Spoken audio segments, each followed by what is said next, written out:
How did you get involved in rock and roll then first? Just by accident, man. It was like I didn't want to work in a factory. I wanted to join a band now, and I was like a Beatle fanatic at the time. I said, yeah, I'll never go. And I never looked back since. I got a record deal.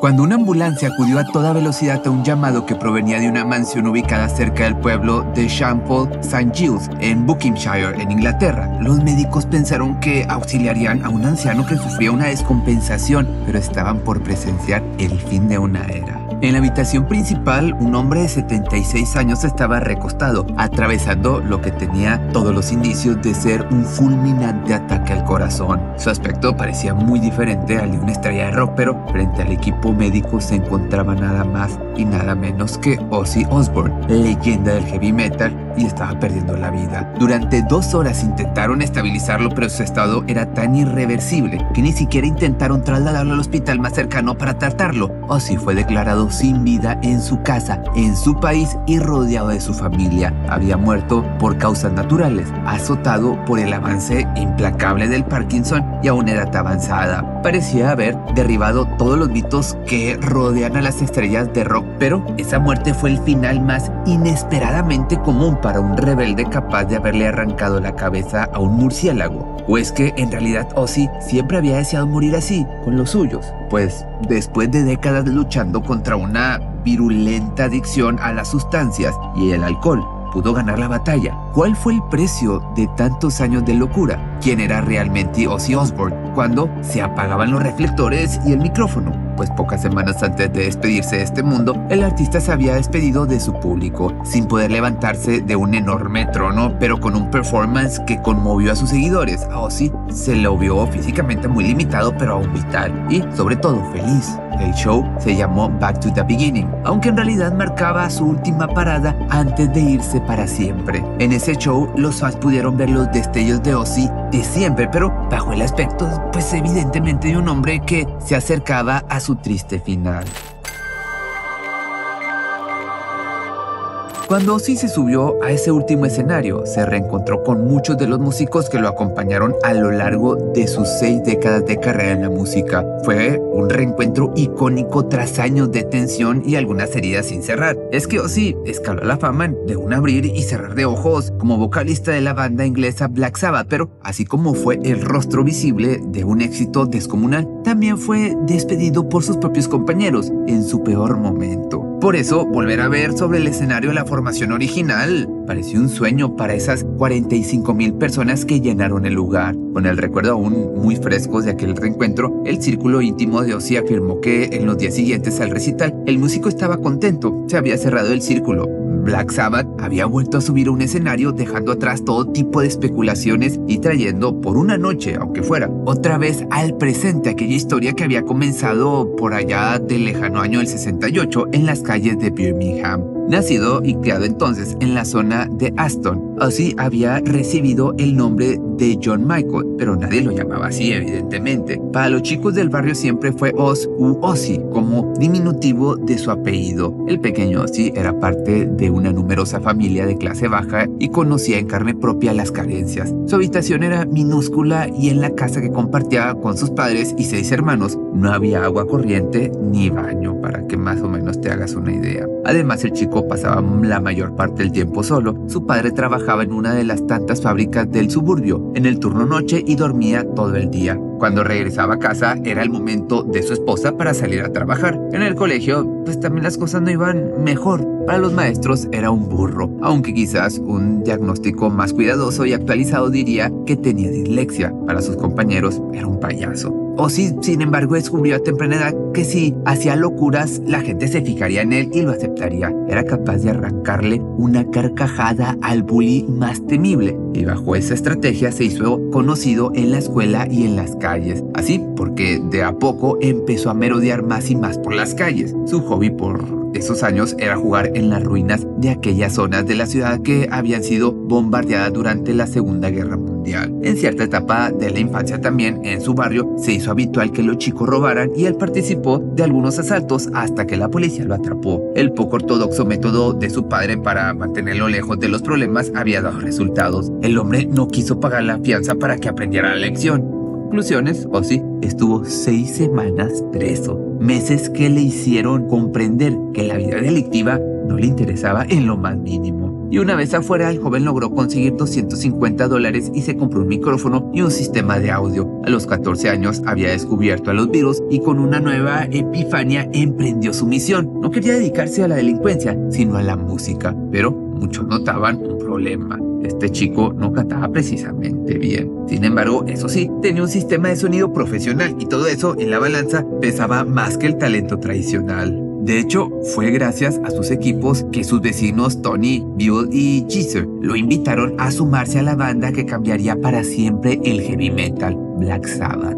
Y el camino fue tan acelerado como a la vez peligroso. Para el año del 70, el disco Paranoid vendió 12 millones de copias en todo el mundo y canciones como War Pigs y Iron Man se convirtieron en hits inmediatos. Black Sabbath, que rozó ventas globales de 74 millones de álbums, rápidamente derribó las fronteras británicas para convertirse en un fenómeno de masas. El desenfreno a esa altura, pues te lo imaginas, era total. Las locuras que Ozzy Osbourne hacía en el escenario parecía repetirlas en cada aspecto de su vida diaria, y pronto las adicciones comenzaron a volverse centrales, aunque no era solo un asunto suyo. Todos los miembros de Black Sabbath, esto hay que dejarlo claro, consumían gran cantidad de sustancias. Las giras eran un delirio que la prensa del rock mitificaba con anécdotas que rozaban lo bizarro y lo perturbador. Y décadas después, el cantante y sus compañeros recordarían que pasaban 2 o 3 días sin dormir, mientras el dinero, las mujeres y las sustancias corrían sin ningún tipo de control. Pura fiesta. Y el que más fuera de sí parecía estar siempre, pues te imaginas, era Ozzy, que auspiciaba de la formación. Su personalidad también se había vuelto errática e incontrolable, pero ya no en el sentido divertido que lo había hecho famoso. Sin ir más lejos, sus compañeros comenzaron a verlo como una amenaza para el futuro de la banda. Y aparte había más, el manager original que los había llevado hasta lo más alto de la fama también les había robado dinero. Para cuando lo despidieron y decidieron tomar las riendas financieras del grupo, estaban en quiebra. En una temporada muy breve, de hecho, Sabbath había tocado el cielo para luego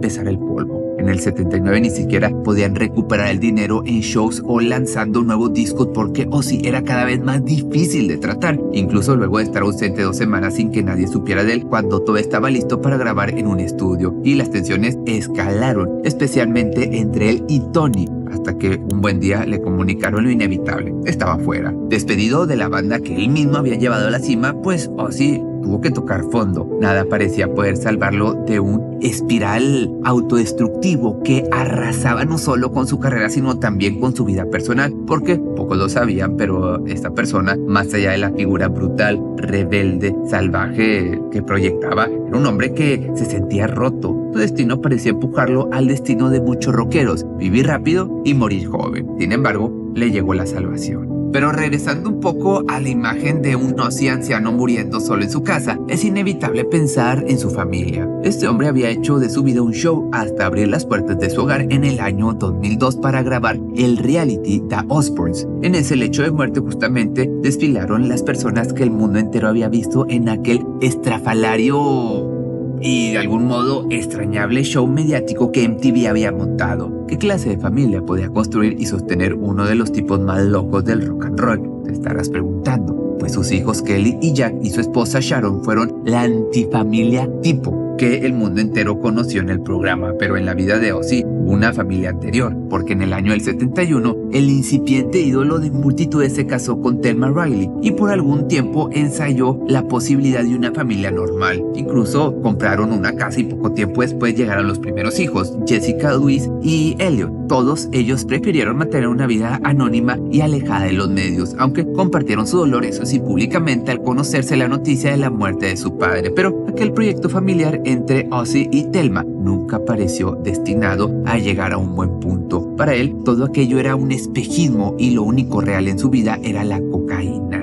Su relación de pareja también era un desastre y no estaba nunca presente como padre, por lo que el matrimonio terminó destruido en poco tiempo. Entonces llegó una racha que se pareció peligrosamente a una maldición, y te digo esto porque todo en el entorno de este hombre parecía destruirse. Mientras Thelma le pedía el divorcio, el padre del ya bautizado príncipe de las tinieblas murió repentinamente, dejando al borde de un abismo emocional que solo podía llenar con Sí, con lo que estás pensando, con más sustancias. Fue un encadenamiento de desbordes y uno de sus puntos más altos de consumo que derivaron, como ya dijimos, en que sus compañeros de Black Sabbath lo echaran de la banda. En esos años también oscuros, Ozzy supo que solo le quedaban dos cosas: el éxito asociado a su voz, que aún podía explotar de manera solista, y su representante, Don Arden. Pero no era Don a quien Ozzy le prestaba especial atención, sino a la hija de Don. Y esa hija no era otra que Sharon, su futura esposa.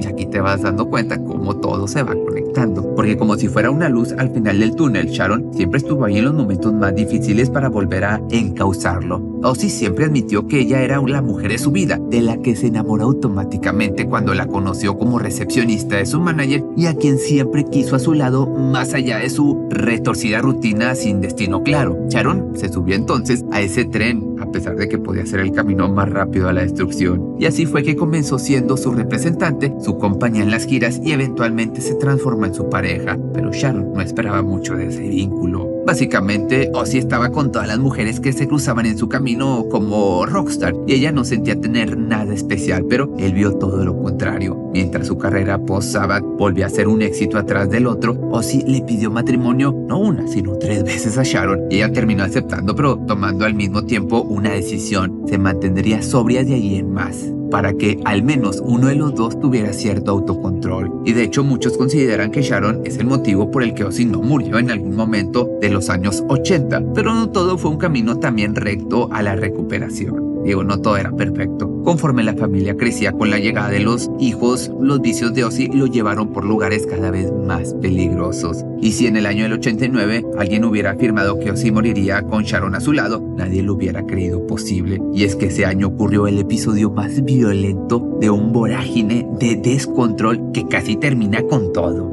Cuando Ozzy despertó y se encontró en una celda policial, la sorpresa tardó en llegar. Lo habían arrestado incontables veces por intoxicarse en público, por robar siendo chico, incluso por haber orinado en un monumento histórico de la ciudad de San Antonio conocido como el Álamo. Pero esa vez era muy diferente. Un policía le contó que unas horas antes había tratado de estrangular a su esposa. Ozzy dijo no recordar nada de la noche anterior. No podía imaginar cómo había llegado a ese punto, pero lo presentía. Años después contó que su mayor miedo era beber sin control por varios días y cometer un acto irreparable. Se imaginaba despertando en un calabozo para enterarse que le había quitado la vida a un desconocido a hachazos, pero esto era algo que nunca había podido prever, ni siquiera en sus más febriles fantasías, porque la noche anterior había llegado a su casa en un estado de ebriedad al que Sharon estaba acostumbrada, pero con algo diferente. Ella dijo haber visto algo en la mirada de su esposo que no reconoció, que jamás había visto. Mandó a sus hijos a la cama y se sentó frente a él, quien muy tranquilamente le dijo: hemos llegado a la decisión de que debes morir. Acto seguido, se le abalanzó y comenzó a ahorcarla. Sharon consiguió accionar a tiempo un botón antipánico de la casa y la policía llegó al instante para detener lo que podría haber sido un feminicidio. Pero, ¿qué podía venir después de eso?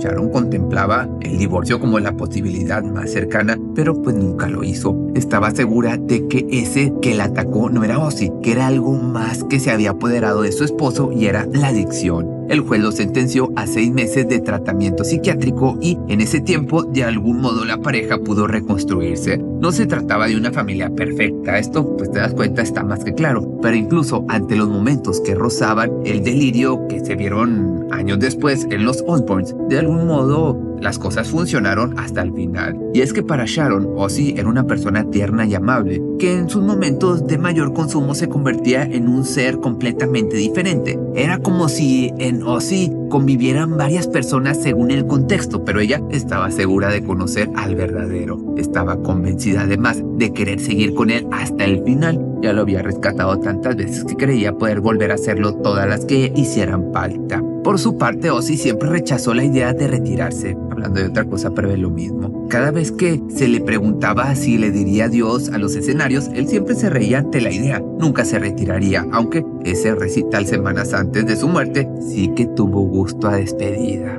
Y es que en realidad el cantante estaba virtualmente apartado de la música, pero no por decisión propia, sino por problemas graves de salud. Más allá de sus largos años de sostenida adicción a las drogas y el alcohol, en varias oportunidades la muerte o el peligro real le habían pasado muy de cerca. Y empecemos por el ejemplo más emblemático, pero que bien podría haber sido la condena a un fallecimiento espantoso. Y me refiero a esto, a que el día en que Ozzy le mordió la cabeza a un murciélago. Aunque la anécdota, con ciertos tintes de leyenda urbana, pero que efectivamente ocurrió, parece graciosa a esta altura, pero sí lo puso en un riesgo terrible. La situación tuvo lugar por allá del año del 82 durante un recital absolutamente extremo en Iowa, donde el propio Ozzy arrojó pedazos de carne y animales muertos al público. Sus fans respondían de la misma forma, tirando toda clase de restos al escenario, que en cierto momento el cantante vio lo que creyó que era un murciélago de plástico y sin dudarlo le arrancó la cabeza a mordiscos. En cuanto escuchó un crujido supo que se había equivocado.